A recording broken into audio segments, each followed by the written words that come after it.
Sizing her up, I felt my eyebrows climb. "Are you old enough to drive?" Returning the favor, she leaned out farther. "Do you see a student driver sticker, lady?" Another texted nudge from Bishop forced me to take my chances. "Let's go." I climbed in beside her, noted the aftermarket stereo system that belonged on a spaceship, and exhaled through my teeth. "I'm an ace driver," the girl snarled. "Stop huffing and puffing over there." "Does your attitude get you many tips?" I strapped in. "How about positive reviews?" Once upon a time, I had taken pride in the number of glowing reviews I collected on the job. Those were the days. I didn't get thanked for the work I did now, and I sure didn't earn any tips. Heck, I considered it a good night if I made it home without blood on my clothes or spit in my hair, and those were the more sanitary bodily fluids that got splashed on me. Maybe things would have turned out differently had I not embraced the role of villain rather than heroine in the fairy tale that used to be my life. Used to be was key. I wasn't that person anymore. I had shed her and grown into a new skin. I had buried the old me where no one would find her and risen with a new identity, a new purpose, and with hope that new and improved me would cancel out all the karmic debt past me had incurred. I was fully embracing the role of Phoenix, which was only fitting since one graced the city seal. Though I had to admit, as a necromancer living in a city teeming with paranormals, my old story hadn't ended so much as I had flipped to the start of the next chapter. "I have to make rent." She stomped on the accelerator, but mercifully left the radio off. To do that, I zip as many slowpokes across town as I can in a night. Gas don't pay for itself. Neither do groceries.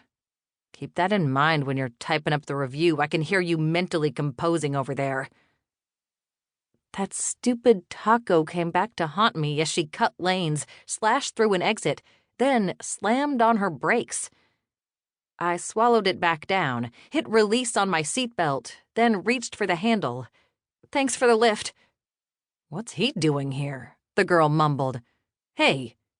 She locked the doors, ensuring a captive audience. "What's he doing here?" "You've got to be more specific." A manned barricade blocked the sidewalk. "Who?" "Midas Kinase." The sound of his name sent a shiver whispering down my spine. "I don't know." But I could guess, and I only needed one. The Atlanta Gwilgie Pack wouldn't trot out its heir and chief enforcer for anything less than a capital crime involving a pack member. Crossing paths with him, or his keen nose, was the absolute last thing I needed tonight, or any other night. Gwilgie scent memories filed away all sorts of information, meaning my true identity was only a sniff away.